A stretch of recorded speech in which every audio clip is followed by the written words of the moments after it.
Today's podcast is brought to you by The Juke Gaming, Buy, Sell, Trade, and Repair, and The Ripper the Clown Show on YouTube, an unpredictable comic book character come to life. Welcome back to Frustrated with Wrestling. I'm Shithead Dave. I'm Dr. Nick, the almost finest Dr. Nick. Sitting with us is my other co-host from the Martin and Shithead Show, Aaron. It's Double A Ron! Yeah. This topic actually was brought up by Aaron Martin. That's right. We're going to talk about today whether it be detrimental or helpful nature of big guys in wrestling, like the Stone Cold Steve Austins, the Hulk Hogans, the Rocks. So what do you guys think? You guys think more detrimental or more helpful? Well, Hulk Hogan and Stone Cold arguably put WWF and E on the map during their times, you know. Yeah, because, and you've talked about this before, when even in ECW, there's always a handful of people that are the foundation of a company. No matter what decisions they made, whether they had a few bad matches, when you think of a company, it's like, okay, when you think of ECW, you think of Raven, you think of Tommy Dreamer, you think of Sabu, Sandman. You know, when you think of WCW, you think of Sting. You think of Hogan when he was Hollywood. You think of Randy Savage. There's always five guys. Yeah, Flair. Well, see, but here's my thing about this, though. This topic, I feel like that's the easy answer, and rightfully so. I mean, we wouldn't have this podcast today if it wasn't for people like Hogan and Flair and Sting. Absolutely, yeah. But I feel like that's the easy answer. I feel like people don't really dig into what it's like, first of all, to be the guy, and then second of all, to what that does to the locker room. Like you guys did a podcast not too long ago on shoot interviews. I remember watching a shoot interview on, I think it was Tyler Rex was the shoot interview. He's been around long enough for a shoot. Wow. But you know who I'm talking about. You guys, at least you guys know. Oh yeah, I knew. He's been around long enough for you guys to remember his surfboard hair. His dreads are longer than his career. But I remember a shoot interview on him, and he was talking about the guy, and of course the guy was Cena. Yeah. He said Cena is a wonderful worker. He's very business savvy, and he'll do anything for the company. Yeah. But he's a downright son of a bitch. Oh yeah. What he said. He said he's terrible. He said he didn't want anybody else to have the ideas because he was the guy, and he felt like being the guy meant being the company. Do you think he's still the guy hanging on? No. That's the problem. He is the guy. No, here's the thing. I don't think WWE has a guy. Well, think about who sells the most merchandise out of everybody. Isn't it still CM Punk? Yeah. He's not even affiliated with them right now. Granted, they keep coming out with shit, and he's not even there. They just released 2 figures for him, and he hasn't even been there. Wow. Right. I mean, does that point towards an eventual CM Punk return? No. I actually think yes, because I don't think CM Punk is stupid enough to turn down as much money as Vince is going to pump his way eventually. I don't think it's about the money anymore. I think he was trying to prove a point. He was trying to prove a point of... He is his gimmick. He is his gimmick. Oh, yeah. You know, I grew up with a punk rock scene, and it doesn't matter about money. It's all about what you feel. You know, I'm going to stick it to the man, and that's what Punk did. Well, they said one of the reasons why, because he not necessarily didn't want to be the guy. Yeah. You know, he worked hard. He did what he had to do. Wasn't the reason he left because he wasn't the guy? No, he left.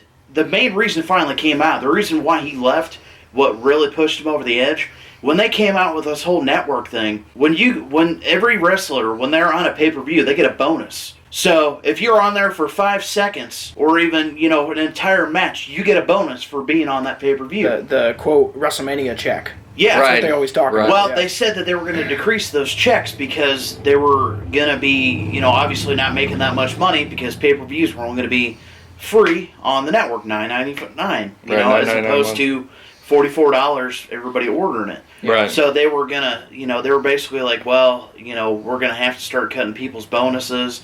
And he's seen it as, well, all these guys have been working hard all year long for this bonus here, and you basically take it out from underneath him a month ahead of time. And he took it as, he made a point of, I don't need this. He's obviously saved his money. Yeah. I'm sure he did. Yeah. I hope he was smart enough to. And then... well, somebody's got to be. He got married to AJ Lee. There you go. Apparently so he's still getting a WWE check. Yeah, apparently she's pregnant now. Oh, yeah. So, I mean, he's obviously not suffering. I mean, too bad the Blackhawks lost, but... Yeah. I'm sure that gave him a tear or two sitting on his couch. Yeah. But back to WWE having the guy. Yeah, I don't think they do have a guy. Yeah, anymore. I don't think so either. Because if you think about what they've got... Yeah. Like, Well, okay, we've got Daniel Bryan, who right now, whether it be storyline or real, has a neck injury, so he's gone. Yeah. They're having a Money in the Bank ladder match for the title. So it's not even a Money in the Bank ladder match. It's just here's the title. One's a ladder match for a title shot. And the other one will be a Money in the Bank, yeah. But I'm just saying that, like, instead of having 2 Money in the Banks, which was, like, I've always loved that dynamic. Oh, hell yeah. Having 2 people running around with contracts.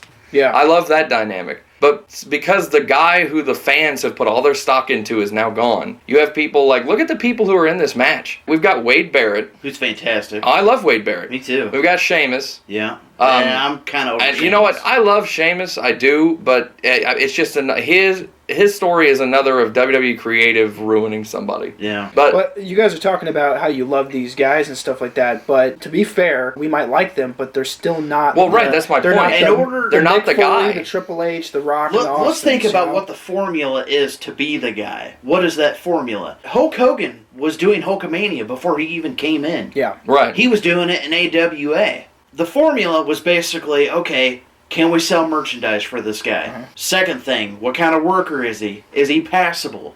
There's some guys, Hogan, perfect example, I've heard he's a horrible worker. He just basically got by on the hype. Yeah, and the leg drop. Yeah. But well, I guess that's the thing, though. When you become so big, and Cena's another example of this, when you become so big, you don't have to work if you're never losing. Yeah. If you don't lose, you don't have to work. You don't have to sell anything. 2006, 7, and 8? Cena basically held the title all 3 of those damn years. Yeah, it went back and forth between him and the Edge. table. What does it say about a company the company right now where they don't really have, say, a guy, but in past generations they've had at least 5 guys at one time? Well, their first guy, as they would say, was Bruno Sammartino. Yeah. Right. That was the their first guy. Back then, wrestling was simpler back then. It was. Because think about it. I mean, that was back when being a tough guy meant something. Oh, absolutely. You know, it wasn't muddled today by media. Yeah. Being a tough guy meant something. And Bruno Sammartino back then was what they would call a man's man. Yeah. So it made sense for him to be the guy and it was like Andre, when Andre the Giant came in, he went undefeated for how many years? Because it didn't make any sense for anybody to beat him. He lost, maybe 3 matches total? Yeah. Most of them by disqualification and once to the leg drop. Up until Mania 3, they built him as undefeated. Yeah. His entire career. Yeah, he was Whether undefeated. that's true or not, but that's what they built him as. Well, Superstar Billy Graham was also supposed to be the guy. Yeah, he was supposed to be the guy. And he was the guy for a little bit. And then they gave it to Bob Backlund. Nothing against Bob Backlund, fantastic wrestler, but that's not what people wanted at the time. Oh, well, people went nuts, though. Oh, yeah, when they he won did. the title, they went The nuts. shock value went But through the roof. Yeah. what they didn't realize is they had Superstar Billy Graham, a guy wearing tie-dye, big colors, shit like that. Right. They could have made a ton of money off that. Oh, yeah, they could have. Instead, Vince's father was like not looking at the big picture of, okay, yes, Bob Backlund is a hell of a wrestler, but we got Superstar Billy Graham over here that can make money. So, who's going to buy a Bob Backlund shirt? Yeah, Nobody. right. talking about all these superstars they had, and they've like, wrestling's always been good on, this guy's out the door, so you got to build this guy up to take a spot. Yeah. Where do you think well, WWE stumbled? Where do you Here's something. No, I'm going to completely disagree That's where with they you there. fucked up, because they gave it to Shawn after that. Shawn dropped the ball. He got it and fucked it up with his drug and alcohol problems. Because as soon as Bret Hart passed the torch to him, it was basically like, okay, I'm the guy now. I can pretty much do whatever the fuck I want. Yeah, I think they stumbled somewhere because they've always had the guy and then the next guy. Well, have you noticed that, like, let's, if you look throughout the years, there's always been, and this happened until Stone Cold came along, but the guy, with the exception of Ric Flair, the guy has never been able to talk. Hulk Hogan was not a mic guy. He did promos, when somebody wrote it for him and he had cue cards. Oh, yeah. But you could tell, too, because when he would talk, he'd just kind of like go like this. Yeah. That's true. The Hogan main guys was never could Hogan talk. was the guy. Piper was their talker. Yeah. Right? Piper was the mic guy. Well, that was the age of, in order to get anything over, you had to yell. Yeah. Yeah. It was like, you know what? I'm going to come out there and kick your butt. Yeah, right. Yeah. And then you have Jake the Snake, who should have been the guy. But he was the But mic wasn't. guy. Yes, he yeah, was. he became the mic guys guy. like Macho Man. Macho Man was the guy. Oh, man. He and if could it cut a wasn't promo for like nobody's business. well, yeah, but it never had anything to do with what he was talking about because I No. don't know if you ever saw, really watched and analyzed. Oh, yeah. Okay, a Randy cream of the Savage, crop. a Randy Savage, and I love Randy Savage. Don't get me wrong, but his promo always was just. It was just him losing his mind halfway Yeah. through it. He was just like, and I was telling Vince when I was in the back, oh yeah, I was talking to Miss Elizabeth, and then the next thing I know, Hogan is elbow dropping people, and I didn't understand.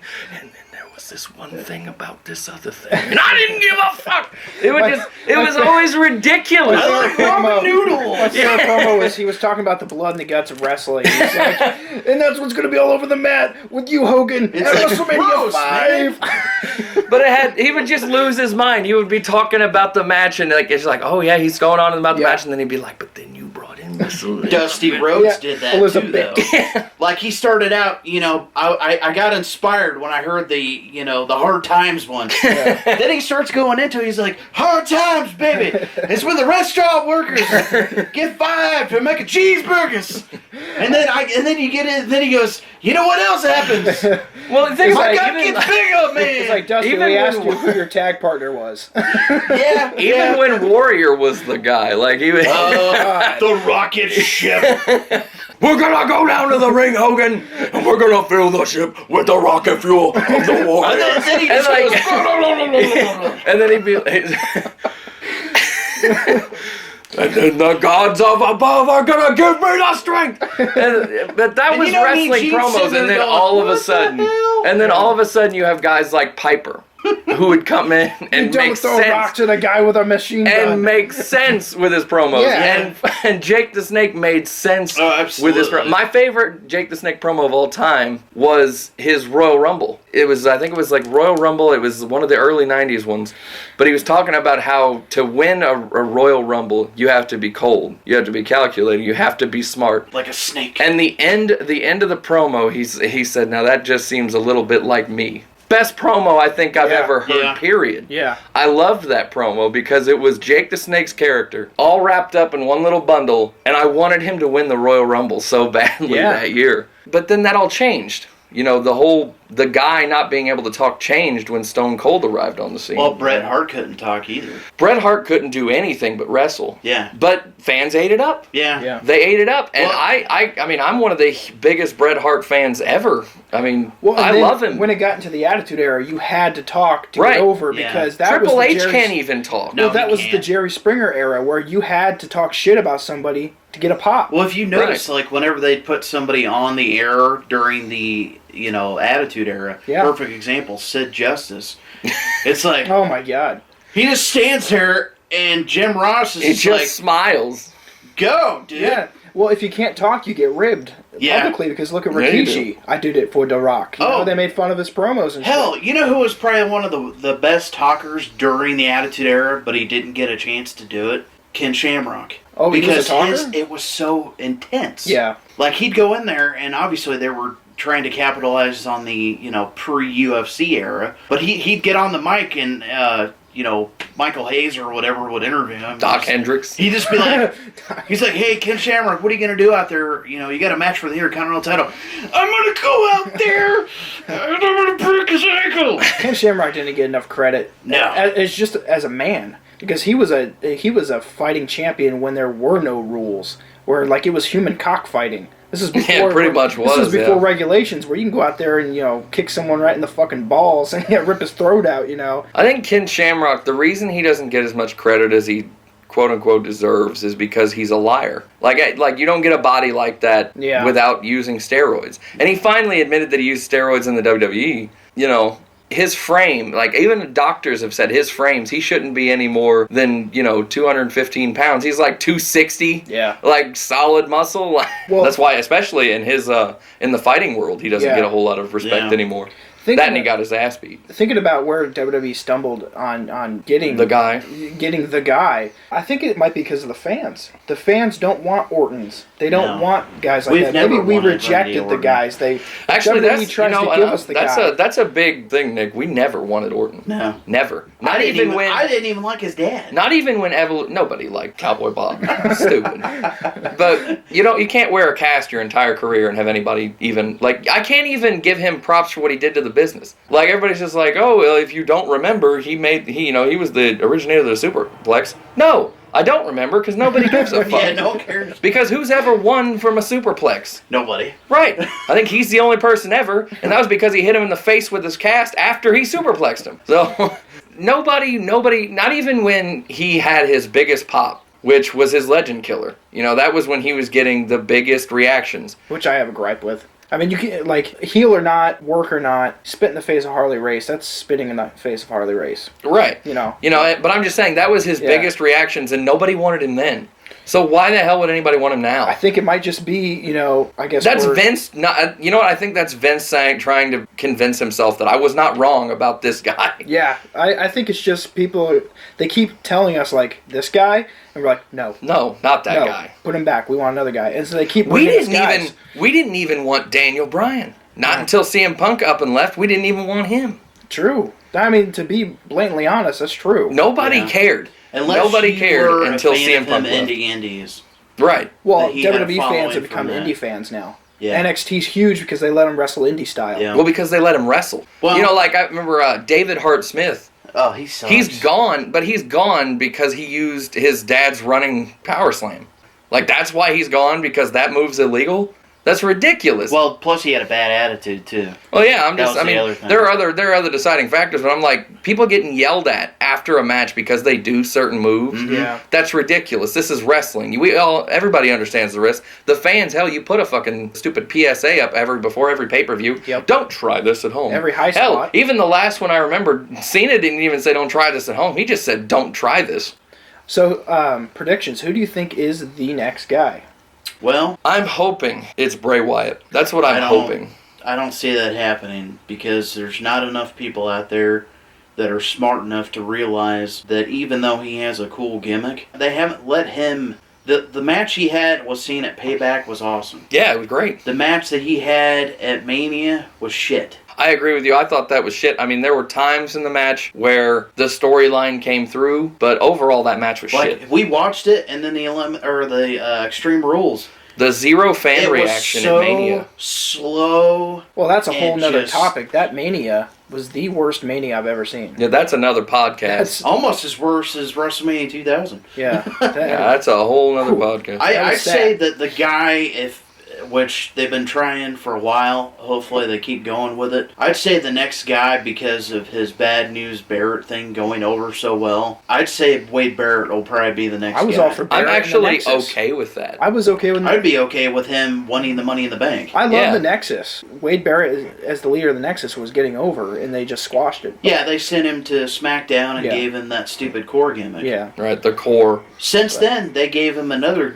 Before the Bad News Barrett, they had the bare knuckle fighting Barrett, which didn't do shit. Right. And then... Well, how could it? Because, I mean, it was stupid. Fit Finley had the Belfast Brawler. Yeah, and that didn't work for him either. Do you think NXT is Nothing the future? For Fit Finley. Do you think NXT is the future of WWE, or they're just going to shit can? Not after what I heard. It's WWE. They can shit can the whole promotion. After the cuts that supposedly they're making. You know what? Instead of cutting things like developmental, where these guys are fantastic and they could be your next star, cut some other shit. Cut some more dead weight. Why don't you just cut the Divas division? More money is going to be... They're cutting corners in order to save money. They've already said that they're going to use local wrestlers for Adam Rose's Rosebuds. Yeah. Which is fine. That's fine. But to go in there, which I hope they don't do, I hope they don't go through there and go, well, you're gone, you're gone, you're gone. And then they leave just like a handful of people no one gives a crap about. Right. And then I'm like, well, okay, you just got rid of 6 potential guys. Why does R-Truth still have a job? Yeah, there's a lot of guys in there that should be gone. Why is Ryback still there? Why is Curtis Axel still there? I can't even begin to Speaking of these guys, though, like we're all talking like I was just guilty of it. Like R-Truth gone. Yeah. Ryback should be gone. Curtis Axel. What do you guys think that the impact of the guy has on the mid-carders and down? Right now, it wouldn't matter. Even historically. When Cena was gone for a short time this year. Oh, the elbow injury? Yeah, and then he came back and won the World Heavyweight title from Del Rio, thank God, because Del Rio sucks. Jesus. When he was gone, that's the time that the mid-card card should have stepped up to the plate. Like, for instance, when Stone Cold was gone, Triple H stepped up to the plate. If Stone Cold hadn't left to have neck surgery, guys like Angle and Triple H may have not got to where they were. Well, but that's my point. Like, like I said earlier, I think it's the easy answer to say, well, we wouldn't have what we have today without those guys. Yeah. There's a lot of people who have been shoved down and under the rug because the guy was the guy. Rick Rude. Yeah, Rick Rude. Because of why? Hogan. Right. Piper, Mr. Perfect, and Rick Rude are three huge examples, and even Jake the Snake are huge examples of people who should have had world title runs that never did. My opinion on just developmental and all this, if you're not on the main rosters, and I understand they're trying to groom people to be up there, but if you're not on, you're not shit to them. Because look at WWE's track record. Well, yeah, if you're not making Vince money, you're shit. Raw and SmackDown are the only two things WWE ever cared about. Tough Enough was supposed to be the future of WWE. They don't even care about SmackDown. Every person that went through Tough Enough, for the majority, that got hired, got released later on. And they were so big on it. I wonder if that was Maven's fault, though. I don't know. Because look at all the opportunities they gave to Maven. One was there for 6 months, and they let him go. Yeah. Other people that went through Tough Enough, Miz, Morrison, guys like that, Todd Grissom was on there. But the fact that they were so gung-ho about that project and they just dropped it, that might happen with NXT. I don't know, though. They're making a lot of money running them shows. I don't know. University. That's their track record, though. Yeah, that's their track record. They made a cash flow on ECW, then they dropped it. You know, that was kind of a half-ass attempt anyway. Still, though. Just like the XFL. I mean, it had its run. I mean, it did have its run. NXT is at the height of its run right now. Yeah, but Florida Championship Wrestling, which is what it used to be, that's like a historical landmark. That company's been around for a long time. I don't think that they'll even...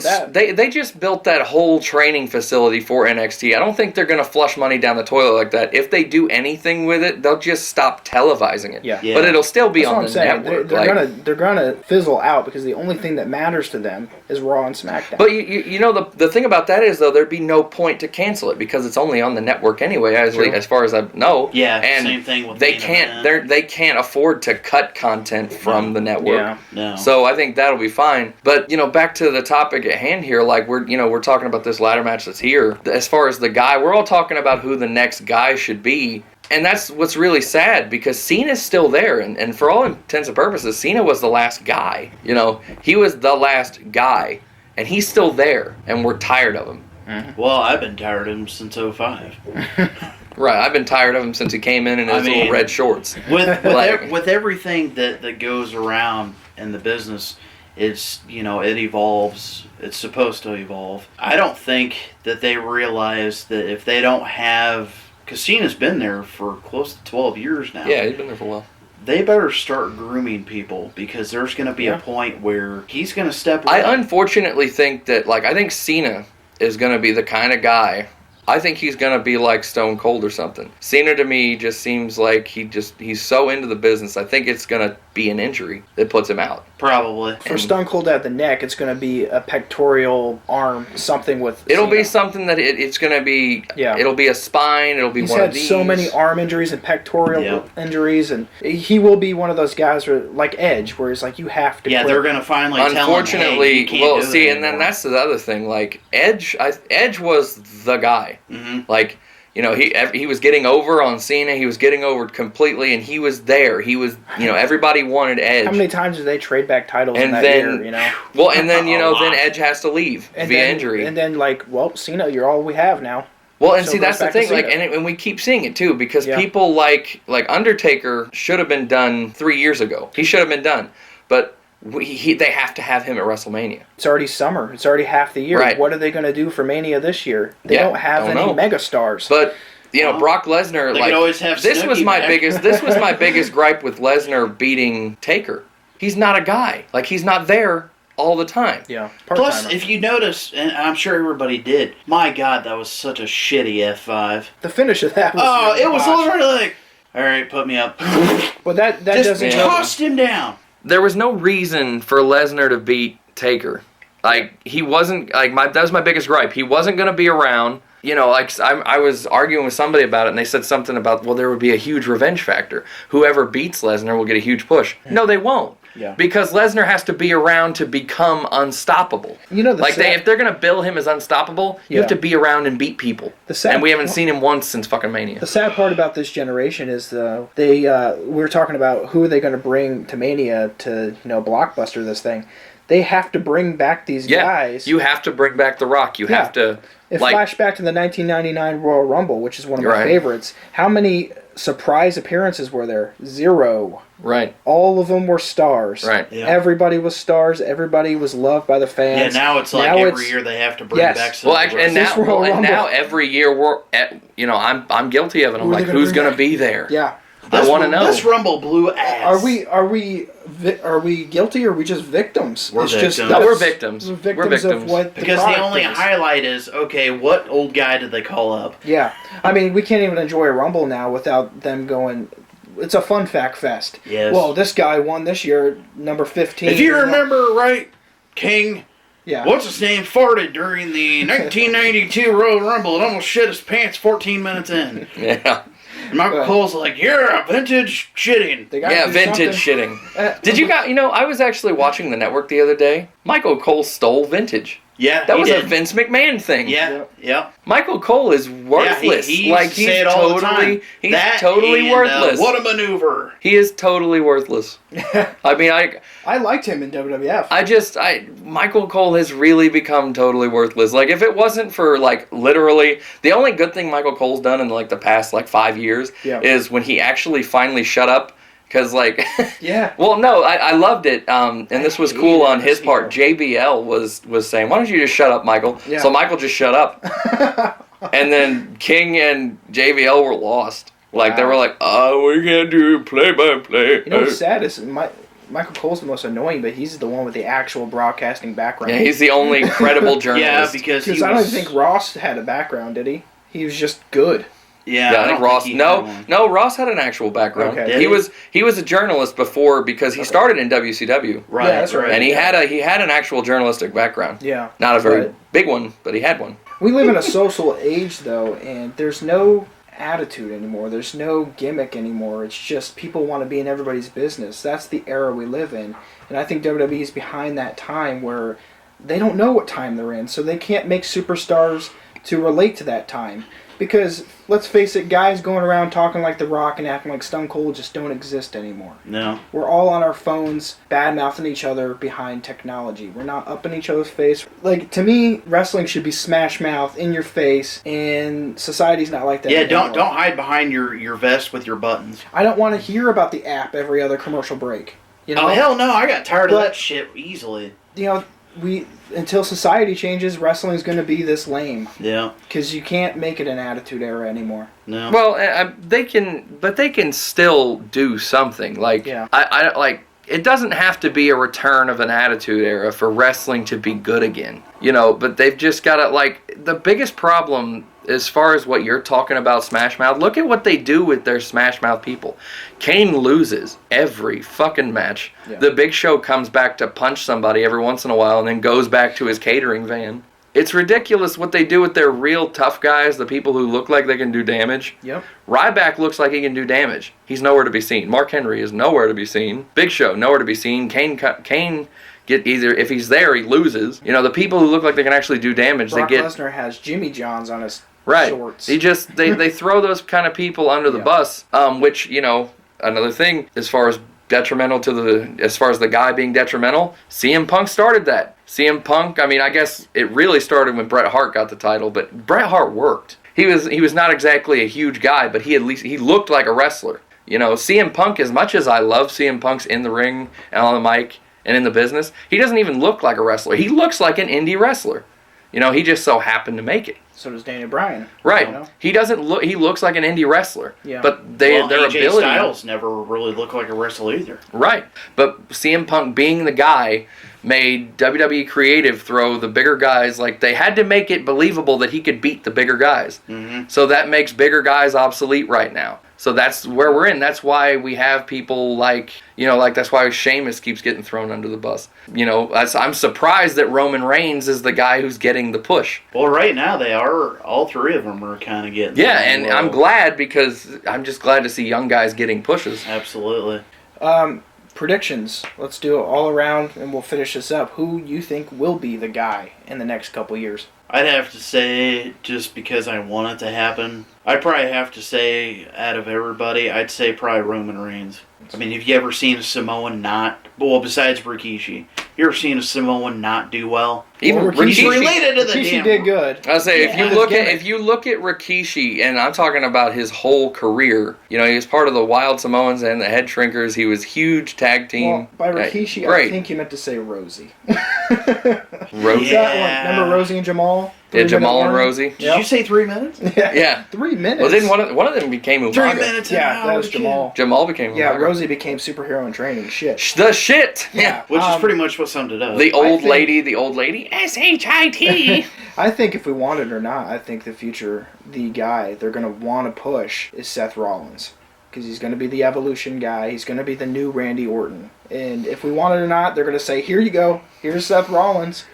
The guy, like, to be completely honest with you, I don't think there's going to be a guy for the next 5 years. Like, I think it's going to be a smorgasbord of champions. I don't think there's going to be the guy who dominates. I don't think there is. Because they have been coasting. I think for the next, or at least foreseeable future, you know, like next 5, maybe even 10 years, I don't think there's going to be the guy, because I don't think there's anybody who can fill that slot. All right, if anybody else has any opinions on who the guy should be, let us know. This is the Frustrating the Wrestling Podcast. It's fucking hot.